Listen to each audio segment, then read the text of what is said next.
Bonjour et bienvenue sur cette vidéo de présentation de ProtonMail. Alors qu'est-ce que ProtonMail? Eh bien c'est un service d'email en ligne sécurisé.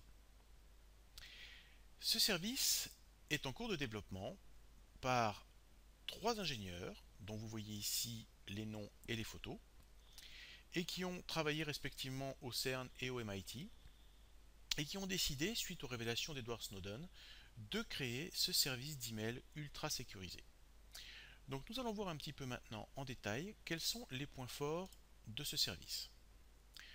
Le premier point fort qu'ils mettent en avant, c'est que les emails que vous recevez sont stockés sur un serveur basé en Suisse. Et on sait que la législation concernant la protection de la vie privée en Suisse est très stricte. On le savait déjà pour le domaine bancaire, mais c'est également le cas pour le domaine de la vie privée numérique. Donc déjà c'est un premier bon point. Le second point qui est mis en avant, c'est le Zero Access to User Data. Ça me rappelle un peu SpiderHawk, le fameux Zero Knowledge de SpiderHawk, le service cloud, qui dit que en fait, les personnes qui sont chargées de la maintenance des serveurs ou qui sont chargées du développement n'ont absolument pas la possibilité eux-mêmes de voir vos emails, puisque vos emails sont chiffrés avec une clé qui est protégée par un mot de passe. Donc par conséquent, même eux ne peuvent pas voir vos emails parce qu'ils ne connaissent pas votre mot de passe. Ensuite, c'est du end-to-end encryption. Ça veut dire que l'email est chiffré sur votre ordinateur puis envoyé au serveur de ProtonMail. Vous n'envoyez pas votre email en clair et c'est le serveur ensuite qui le chiffre. Non, votre email est bien chiffré depuis votre ordinateur et envoyé sous une forme chiffrée sur le serveur de ProtonMail qui lui se charge de le redistribuer au destinataire. Ensuite, c'est un service qui est totalement anonyme, c'est-à-dire qu'il ne garde absolument aucun journal de ce que vous faites sur ProtonMail. Rien n'est conservé, donc on ne peut pas savoir à quelle heure vous vous êtes connecté à ProtonMail, ce que vous avez pu y faire. Rien n'est conservé, il n'y a absolument aucun journal d'activité qui est conservé. Ensuite, ce qui est intéressant avec ProtonMail, c'est que votre destinataire n'a pas besoin d'avoir un compte ProtonMail. Vous pouvez très bien envoyer des emails depuis ProtonMail vers d'autres services comme Gmail, Yahoo, AOL, Outlook, etc. Et malgré cela, il est tout à fait possible d'envoyer un email chiffré à quelqu'un qui n'a pas un compte ProtonMail. Nous verrons ça tout à l'heure. Il est également possible de fixer une date d'expiration à vos emails. C'est-à-dire que vous pouvez dire à votre email qu'il s'autodétruira dans 24 heures. Les systèmes de chiffrement utilisés par ProtonMail sont basés sur de l'open source.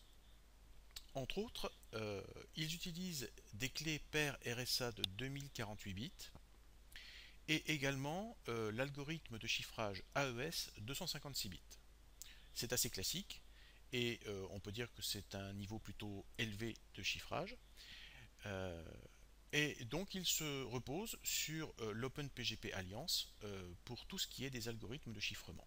Voilà, donc c'est de l'open source, tout le monde peut voir le code qui est utilisé pour faire ce chiffrage. Ensuite, au niveau du matériel du serveur, il faut savoir que les disques durs des serveurs sont intégralement chiffrés. Ce qui veut dire que votre email est une première fois chiffré à l'aide de votre clé et de votre mot de passe, puis est ensuite stocké sur un disque dur qui lui-même est intégralement chiffré. Donc vous avez deux couches de chiffrement ici au niveau du serveur.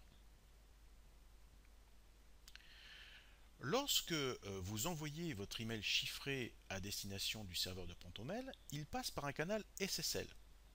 Donc ceci empêche donc déjà l'interception de votre email entre vous et le serveur. Car avant de pouvoir intercepter votre email, il faut déjà que le hacker puisse casser le canal SSL entre vous et le serveur de ProtonMail. Et enfin, ils mettent en avant le fait qu'ils ont fait en sorte que ce soit le plus simple possible pour l'utilisateur. Car bien souvent, les systèmes qui permettent d'envoyer des emails chiffrés, comme GPG par exemple, sont assez compliqués à utiliser pour quelqu'un qui est assez novice dans le domaine. Donc là, ils ont fait un effort particulier pour rendre ça le plus simple possible pour l'utilisateur. Nous allons voir d'ailleurs comment tout de suite, puisque je vais vous montrer comment cela fonctionne. Lorsque l'on crée un compte sur ProtonMail, il vous demande de mettre deux mots de passe.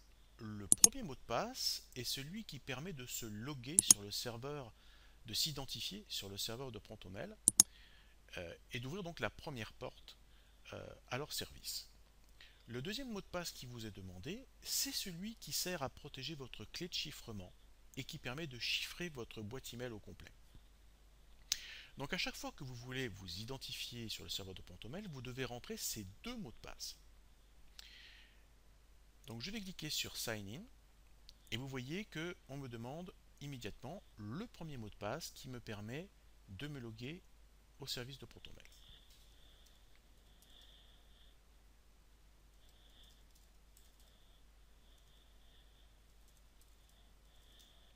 Donc pour le moment, tous les emails ont comme nom de domaine protonmail.ch. Ensuite, on tape le mot de passe.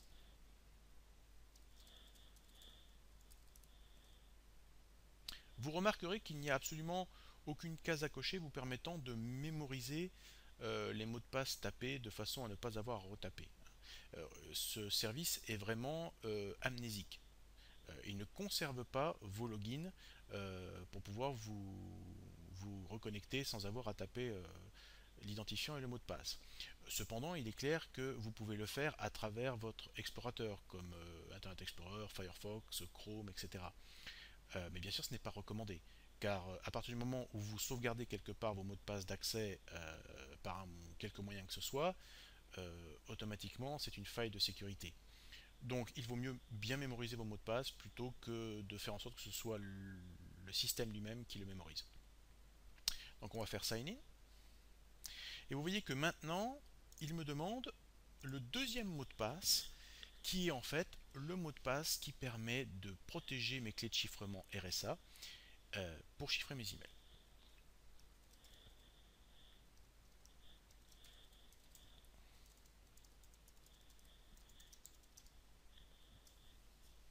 Et je clique sur Unlock. Et vous voyez que je me suis trompé. Donc je vais recommencer.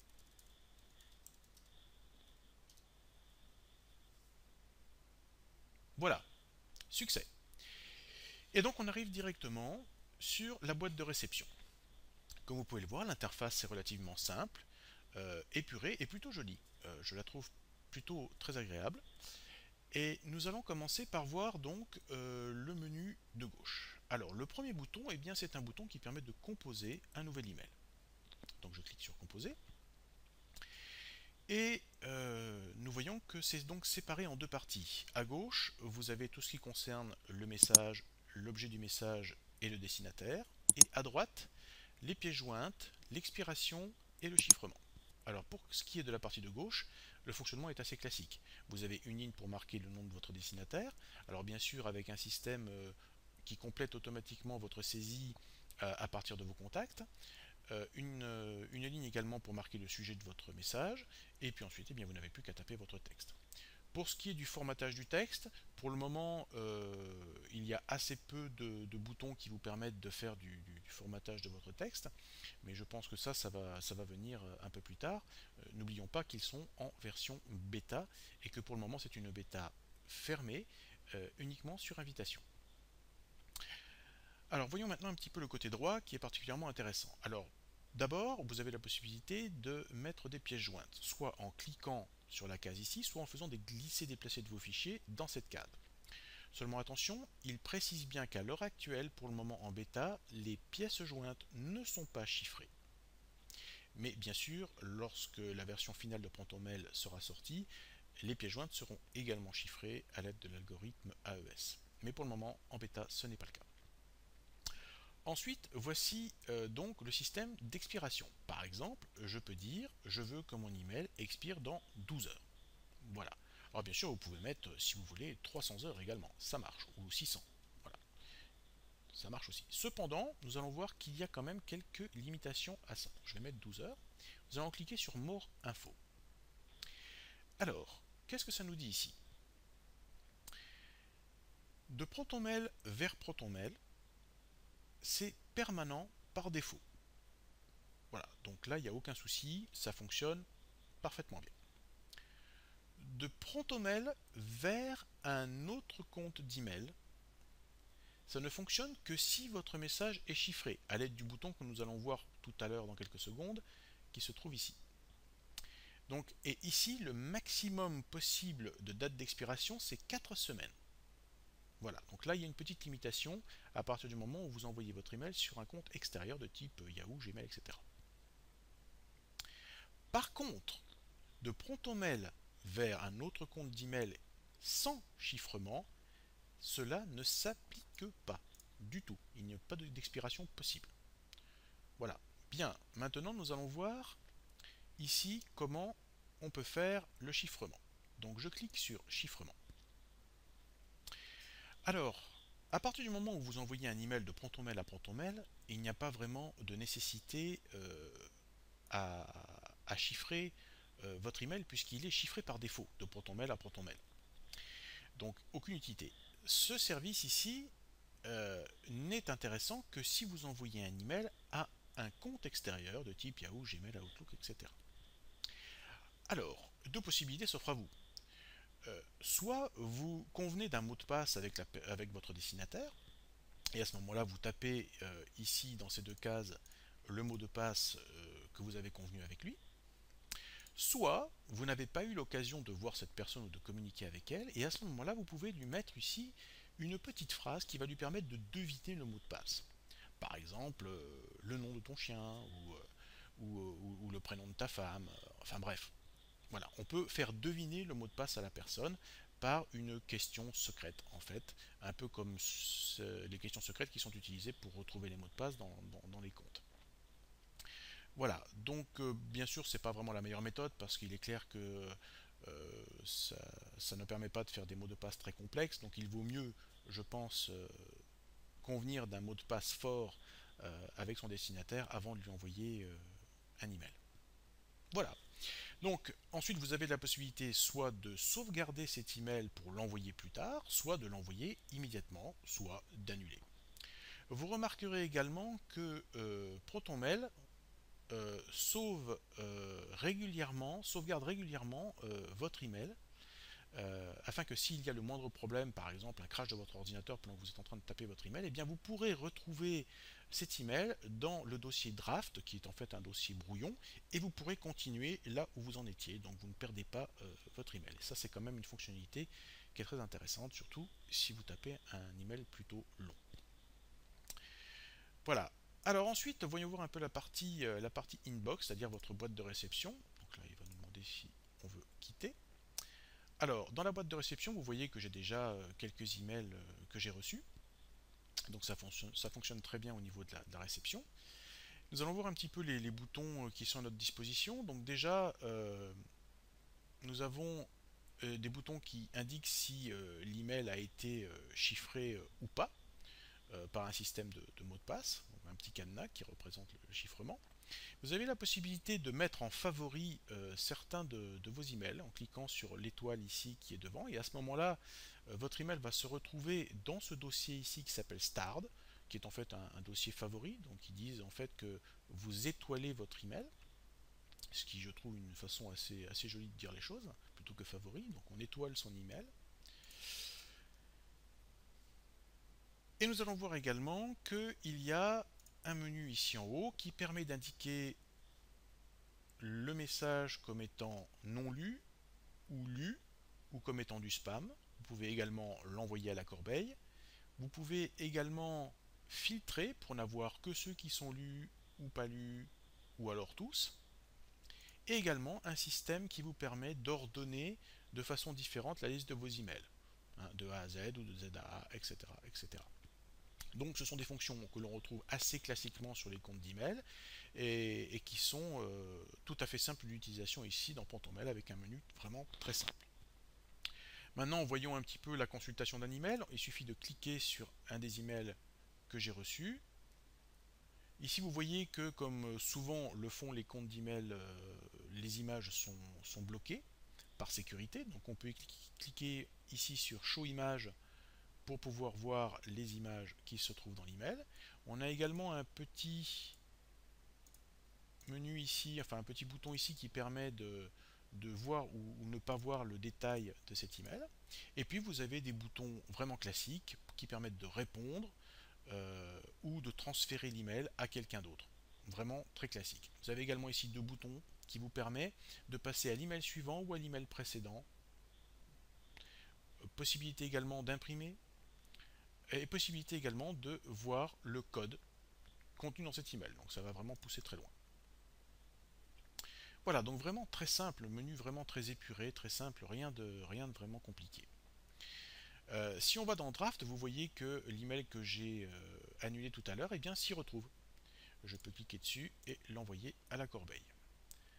Sent, ce sont les emails que j'ai donc envoyés à mes destinataires dernièrement. Donc vous voyez que j'en ai testé quelques-uns et ça s'est très bien passé. Et enfin, vous avez la corbeille. Rien d'extraordinaire ici. On peut d'ailleurs la vider. Empty. Hop. Voilà. Ici, donc les emails qui possèdent une étoile. Ici, c'était donc l'email de bienvenue de ProtonMail qui nous donne quelques astuces sur le fonctionnement du compte. Ici, vous avez le dossier des spams. Donc, tout ce qui est considéré comme spam va s'y retrouver. C'est le fameux dossier du courrier indésirable.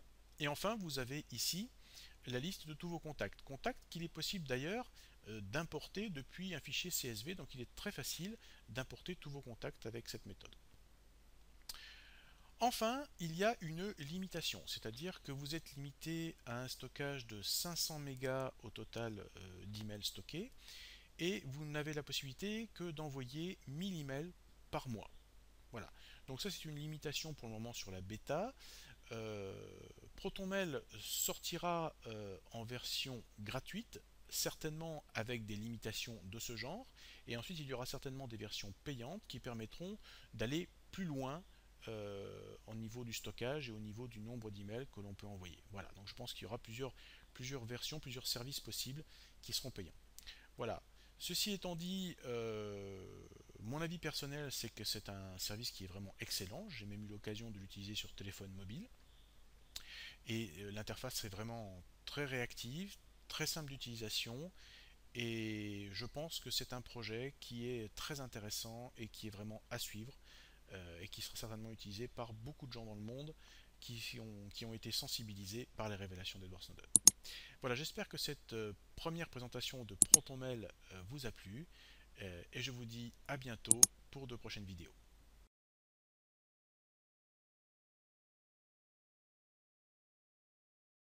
إذا كنت من المتابعين الجدد اشترك الآن في القناة ليصلك الجديد بالضغط على الزر الأحمر أسفل القناة مع تفعيل الجرس، ولا تنسوا دعم المقطع بلايك. شكرا لكم جزيل الشكر.